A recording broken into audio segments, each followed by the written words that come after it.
सुप्रभात मित्रों। इस एपिसोड में मैं आपको बताने का प्रयास करूंगा कि सफ़ेद तिल के टोटके किस प्रकार किए जाते हैं। जादू टोना यंत्र मंत्र तंत्र मारण मोहन उच्चाटन इत्यादि में इसका प्रयोग कैसे होते आया है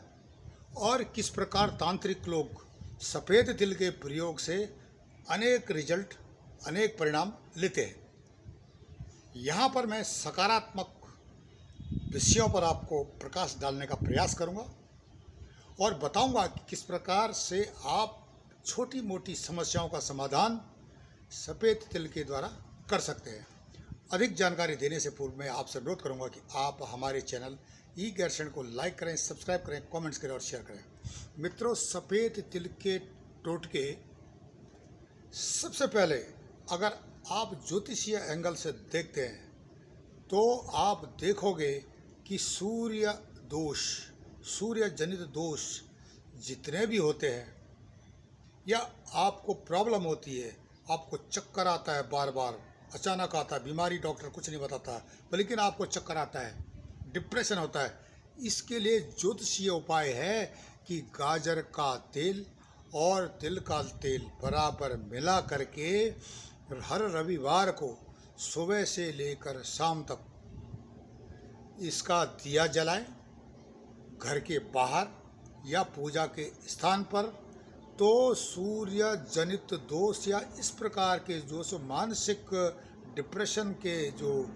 अनजान जिनको कि डॉक्टर भी जो है बताने में आपको परहेज करता है, उसकी भी पकड़ में बीमारी नहीं आती है।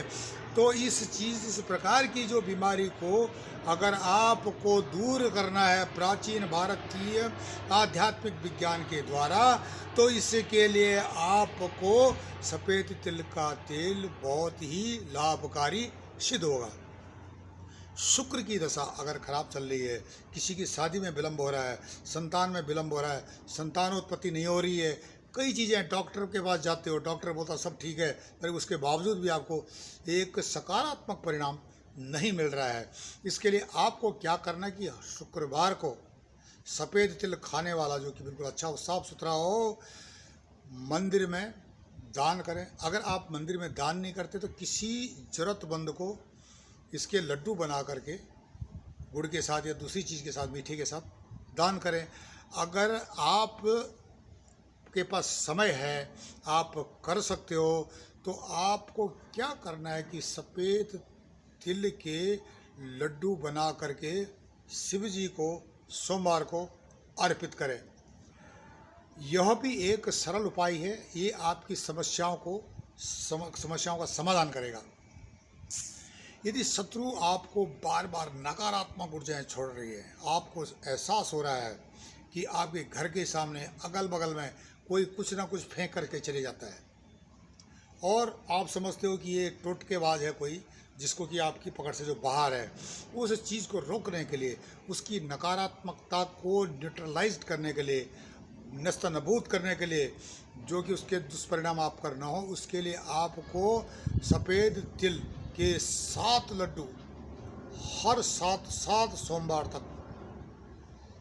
शिव मंदिर में चढ़ाएं। और हो सके तो आपने क्या करना है कि तिल जो है, ये जो पानी में डाल करके, तांबे के बर्तन में तिल, सफ़ेद तिल डाल करके शर्करा के साथ शिवलिंग में भी आप अगर जो है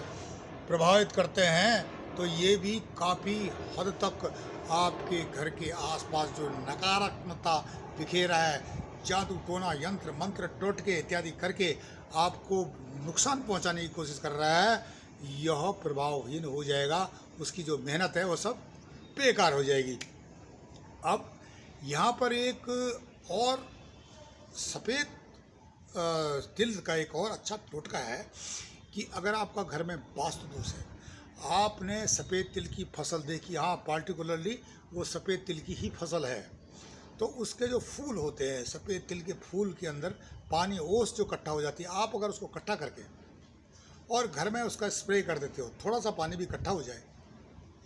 तो उससे जो है आप अगर स्प्रे कर देते हो घर के अंदर,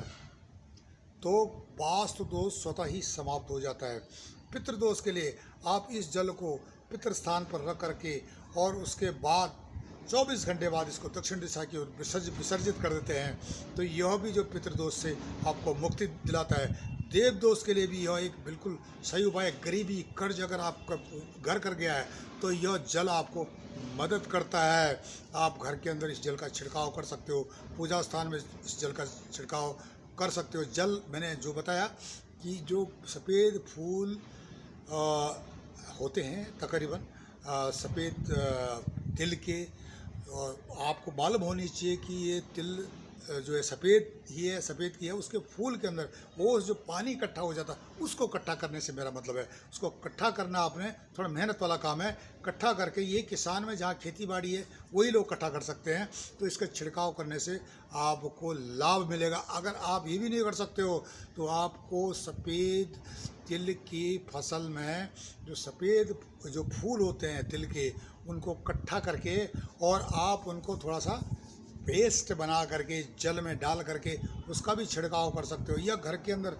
पानी में डाल करके, पोंछे के पानी में डाल करके आप पोंछा मार सकते हो मंदिर में, घर में, तो नकारात्मकता स्वतः ही समाप्त हो जाती है। ये मैं अपनी तरफ से नहीं बता रहा हूँ, ये पुराने जो किताबें हैं, पुराने तंत्र विद्या है और तांत्रिक है, उनसे सुनकर, उनके जो पांडुलिपियों से पढ़ करके, किताबों में पढ़ करके मैं आपको इसको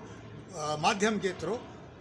यूट्यूब के माध्यम के थ्रू बताने का प्रयास कर रहा हूँ। मित्रों, मुझे आशा है कि आप मेरे द्वारा बताए गए हुए तरीकों का लाभ उठाओगे और हमारे चैनल ई ज्ञान को हमेशा लाइक करोगे, सब्सक्राइब करोगे, कमेंट्स करोगे। तब तक के लिए धन्यवाद, नमस्कार।